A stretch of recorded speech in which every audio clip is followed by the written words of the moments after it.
नमस्ते सदावत्सल्य मातृभूमि में हम लोग चर्चा करने जा रहे हैं दिल्ली की।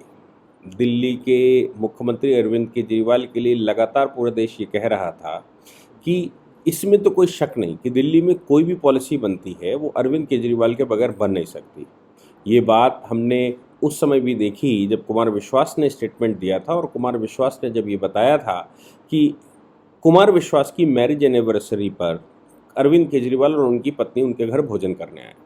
भोजन करते समय कुमार विश्वास ने उनको एक बार कहा कि ऐसा क्या हमारे बीच में हो गया जो इतनी दूरियां बन गई। तो उसने अरविंद केजरीवाल ने कहा कि तुम बताओ। तो बोले कि इनका कहना था कि हमें लगा कि भाई एक ऐसा हो गया कि कोई चीज़ तुम्हारे पास है, तुमने कहा ये तो मेरी है, जबकि हम सब ने मिलकर उसको इकट्ठा किया था। तो अरविंद केजरीवाल ने तुरंत जवाब दिया ये तो बात सही है। तो उनकी पत्नी, कुमार विश्वास की पत्नी बोल बैठी कि भाई साहब ऐसे तो मित्रता नहीं चलती, और कितने दिन तक ये पावर सत्ता रहेगी, कितने दिन तक ये शक्तियां रहेंगी। तो अरविंद केजरीवाल ने छूटते ही जवाब दिया था अभी तो है, जब आप भविष्य में नहीं होगी तब देखा जाएगा, लेकिन अभी तो है।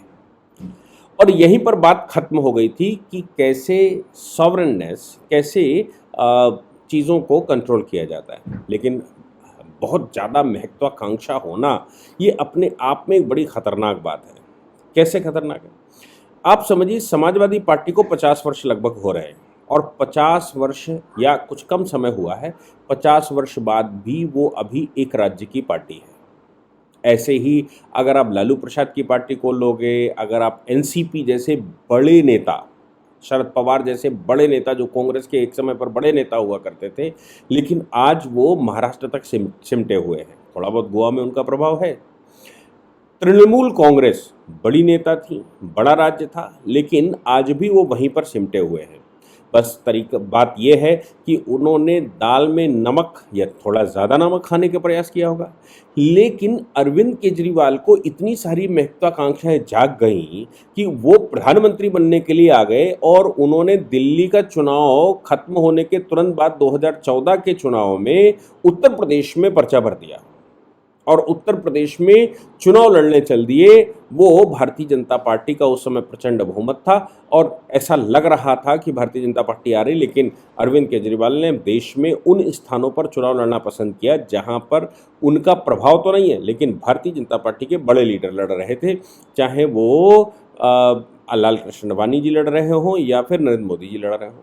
ये सब कुछ उस समय ये दर्शाता है कि महत्वाकांक्षाएं कितनी हैं। दिल्ली जैसे राज्य के मुख्यमंत्री बनने के बाद दिल्ली चलाते हैं, लेकिन प्रधानमंत्री बनने की महत्वाकांक्षा। अब छोटे से दिल्ली राज्य में, हालांकि दिल्ली राज्य छोटा देखने में लगता है, इकोनॉमिकली बड़ा राज्य इसलिए है क्योंकि दिल्ली में मोस्टली कॉर्पोरेट ऑफिसेस हैं और कॉर्पोरेट ऑफिसेस जो इनकम टैक्स जमा करते हैं वो दिल्ली के अकाउंट में जमा करते हैं, यानी कि या जीएसटी भी देते हैं तो दिल्ली से चूंकि पर्चा कहीं पर कट रहा है तो दिल्ली का एक हिस्सा आता है। जबकि फैक्ट्री हो सकता है गाजियाबाद में हो, फैक्ट्री हो सकता है कि नोएडा में हो, काम धंधा हो सकता है सोनीपत, पानीपत, गुड़गांव में हो, लेकिन चूंकि उसका कॉर्पोरेट ऑफिस दिल्ली में है इसलिए दिल्ली को अपने आप टैक्स मिलता है, और दिल्ली को अपने आप टैक्स मिलता है कि मतलब दिल्ली रिच हो जाती है।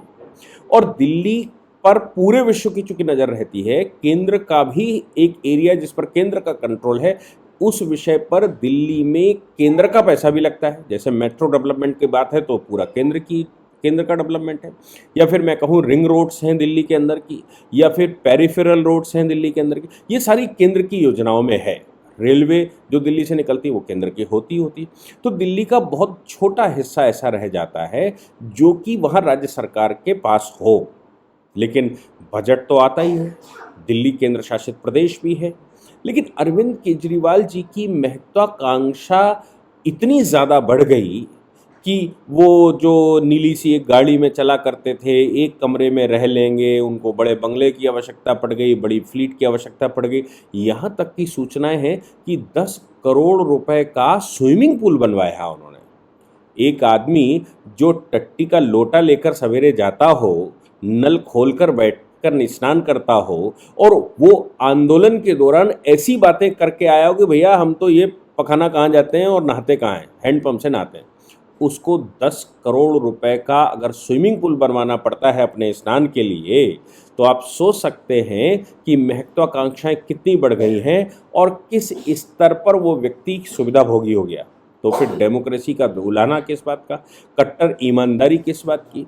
तो ये तो कहना उचित होगा कि वो कट्टर बेईमान हो गए। अच्छा, दूसरा पढ़ा लिखा आदमी था, वो आजकल कह रहे हैं कि प्रधानमंत्री जी पढ़े लिखे होने चाहिए। भैया, प्रधानमंत्री बहुत पढ़े लिखे नहीं होने चाहिए, मोदी जी जितने पढ़े लिखे हैं उतना सफिशिएंट है। ज़्यादा पढ़े लिखे प्रधानमंत्री केजरीवाल की तरह हो गए तो सारे काउंसिल ऑफ मिनिस्टर को काम बांट देंगे और खुद दस्तखत नहीं करेंगे।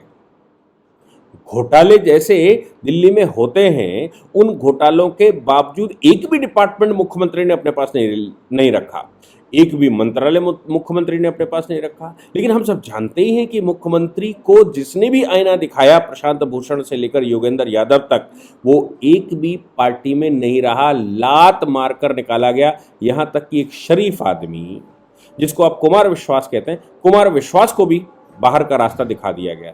अब ऐसी परिस्थिति में जब कुमार विश्वास को भी बाहर का रास्ता दिखा दिया गया हो तो फिर आप समझ सकते हैं कि पार्टी किस स्तर पर रही हो।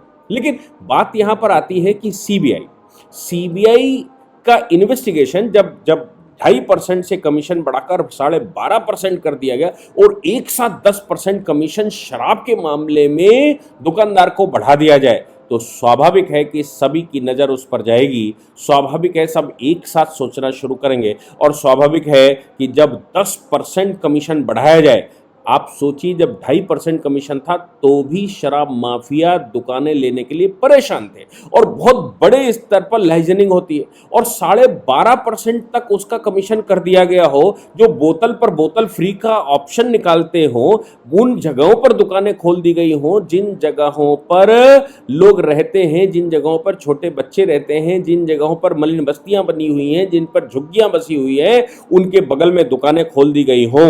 रिहायशी एरिया में दुकान का एक फॉर्मूला है कि कितनी दूरी पर खोली जा सकती है, वो अगर रिहायशी दुकान अगल बगल खोल दी जाए तो फिर ये बात स्वाभाविक है कि उस पर नजर जाएगी। एलजी ने जिस समय दस्तखत किए उस समय एलजी के मन में डाउट आए और उन डाउटों को लेकर उन्होंने थोड़ा इन्वेस्टिगेट करना शुरू किया, लोगों से पूछना शुरू किया, तो पता लगा कि ये तो एक बड़ा घोटाला हो सकता है। जब ये पता लगा कि ये बड़ा घोटाला हो सकता है, ऐसी परिस्थिति में सीबीआई को इन्वेस्टिगेशन दे देना अपने आप में एक बड़ा कृत्य था।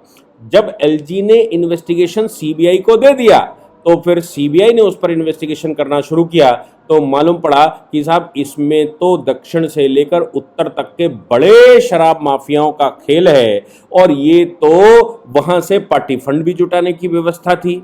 आपको याद होगा दिनेश अरोड़ा अप्रूवर बन गया है और अभी अभी आपको ये भी पता है कि मनीष सिसोदिया जेल में है। लेकिन अब सब लोग यही कह रहे थे कि मनीष सिसोदिया बहुत बड़े दोषी नहीं हो सकते, बहुत बड़ा दोष तो निश्चित रूप से केजरीवाल का ही होगा।